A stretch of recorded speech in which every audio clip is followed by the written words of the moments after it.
Jubilee hills bypoll ఇప్పుడు తెలంగాణలో hot topic ఇదే.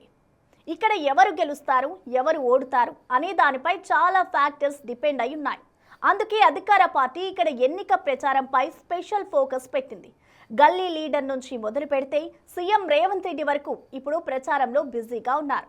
కానీ వీరందరిపై ఎప్పటికప్పుడు ఓ నిఘా వేసి ఉంచుతోంది ఏఐసీసీ.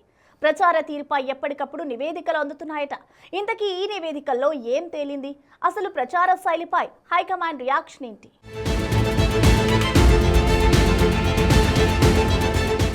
జూబ్లీహిల్స్ బైపోల్ ను అధికార కాంగ్రెస్ పార్టీ ప్రతిష్టాత్మకంగా తీసుకుంది. ఇప్పటికే స్థానిక నేతలు, ఇన్ఛార్జ్ మంత్రులతో పాటు ఏకంగా సీఎం రేవంత్ రెడ్డి కూడా ప్రచారం నిర్వహిస్తున్నారు. దీనిని బట్టి ఈ బైపోల్ ను అధికార పార్టీ ఎంత ప్రతిష్టాత్మకంగా తీసుకుందో అర్థమవుతుంది. ప్రస్తుతం ఎన్నికల ప్రచారంపై కాంగ్రెస్ అధిష్టానం ఫోకస్ చేసిందట. ఎన్నికల ప్రచారం జరుగుతున్న తీరు, ప్రజల నుంచి వస్తున్న స్పందనపై ఏఐసీసీ నేతలు, కార్యదర్శులు నిఘా పెడుతున్నారని తెలుస్తోంది. ఇన్ఛార్జ్ మంత్రుల నుంచి ఎప్పటికప్పుడు రిపోర్ట్ సేకరిస్తున్న పెద్దలు నేతల పనితీరును ఎప్పటికప్పుడు ప్రశ్నిస్తున్నారట. మామూలుగానే ఈ ఎన్నికను ఇక్కడి నేతలు చాలా సీరియస్ గా తీసుకున్నారు. తమ పాలనకు ఈ ఎన్నిక అద్దం పడుతుందనే భావనలో ఉన్నారు తెలంగాణ కాంగ్రెస్ నేతలు. ఇప్పుడు ఈ ఉప ఎన్నికపై ఏఐసీసీ కూడా ఆరా తీస్తుందట. ఇన్ఛార్జ్ మంత్రుల నుంచి లేటెస్ట్ రిపోర్ట్ ను సేకరించింది. ఆ సెగ్మెంట్ లో ప్రచార సరళి, ఓటర్లను కన్విన్స్ చేసే తీరుపై ఏఐసీసీ కార్యదర్శులు విశ్వనాథంలు రెగ్యులర్ గా మానిటరింగ్ చేస్తున్నారు. డివిజన్ల వారీగా కాంగ్రెస్ ప్రభావం ఎలా ఉన్నదని ఇన్ఛార్జ్ మంత్రుల నుంచి ఫీడ్బ్యాక్ తీసుకుంటున్నారట. కొన్ని డివిజన్ల ప్రచారంపై ఏఐసీసీ కార్యదర్శి విశ్వనాథ్ అసంతృప్తిని వ్యక్తం చేసినట్లు సమాచారం.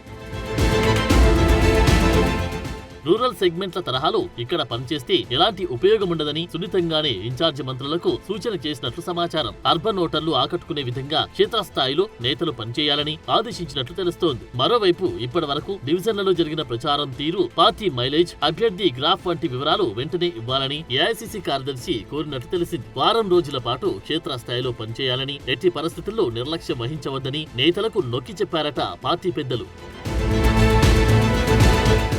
జూబ్లీహిల్స్ నియోజకవర్గంలో కాంగ్రెస్ పార్టీని గెలిపించేందుకు ఒక్కో డివిజన్ కు 2 మంత్రులు చొప్పున పనిచేస్తున్నారు. మంత్రులతో పాటు పార్టీ ఫ్రంటల్ ఆర్గనైజేషన్స్ టీమ్స్, 35 మంది కార్పొరేషన్ చైర్మన్లతో పాటు మరికొంతమంది క్రియాశీలక కార్యకర్తలు పనిచేస్తున్నారు. నేతలంతా డివిజన్లలో విస్తృతంగా ప్రచారం చేయాలని అటు సీఎంతో పాటు పార్టీ అధినాయకత్వం కూడా సూచనలు చేస్తున్నారు. అయితే కొన్ని డివిజన్లలో పార్టీకి ఆశించిన స్థాయిలో మైలేజ్ రాలేదని సమాచారంతో ప్రచారం స్పీడప్ చేయాల్సిన అవసరం ఉందని ఏఐసీసీ నుంచి వచ్చిన నేతలు సూచించినట్లు సమాచారం. ఇక ఇప్పటివరకు డివిజన్లలో ఏం చేశారు, ఎంతమంది ఓటర్లను కలిశారు, వారి నుంచి ఎలాంటి స్పందన వచ్చింది అనే అంశాలపై ప్రతి ఒక్క ఇన్ఛార్జ్ నుంచి సమాచారం తీసుకుంటున్నారట. జూబ్లీహిల్స్ అసెంబ్లీ ఉప ఎన్నికలను ఆల్ ఇండియా కాంగ్రెస్ కమిటీ అత్యంత ప్రతిష్టాత్మకంగా తీసుకుంది. రాష్ట్రంలో అధికారంలోకి వచ్చిన తర్వాత జరుగుతున్న ఈ ఉప ఎన్నిక ఫలితం ప్రభుత్వ పనితీరుపై ప్రజాభిప్రాయానికి నిదర్శనంగా ఉంటుందని భావిస్తుంది అధిష్టానం. ఇక్కడ గెలుపు కోసం ప్రత్యేక దృష్టి సారించినట్లు చెబుతున్నారు నేతలు. క్షేత్రస్థాయి ప్రచార సరళి, పార్టీ నేతల పనితీరుపై కఠినమైన నిఘా ఉంచినట్లు విశ్వసనీయ వర్గాల సమాచారం. ప్రచారంలో రోడ్ షోల కంటే గడప గడపకు కాంగ్రెస్ అనే నినాదంతో ముందుకు సాగాలని ఏఐసీసీ సెక్రటరీ సూచించారు. మరోవైపు ఏఐసీసీ కేవలం నివేదికలు తీసుకోవడమే కాకుండా క్షేత్రస్థాయిలో పార్టీ కార్యక్రమాలు, ఓటర్లను కన్విన్స్ చేసే తీరు, ప్రభుత్వ సంక్షేమ పథకాలను ప్రజల్లోకి తీసుకెళ్తున్న విధానంపై కార్యదర్శులు స్వయంగా నిఘా పెడుతున్నారట. ప్రతి డివిజన్లో పార్టీ పరిస్థితి, ఎదురవుతున్న సమస్యలు, ప్రచారం తీరుపై అధిష్టానం ప్రతి గంటకు అప్డేట్లను తీసుకుంటున్నట్టు తెలుస్తోంది. నగర ఓటర్ల దృష్టిని ఆకర్షించే సామాజిక మాధ్యమాలు, ఇంటింటి ప్రచారంపై మరింత దృష్టి పెట్టాలని కార్యదర్శులు హెచ్చరించినట్టు తెలుస్తోంది.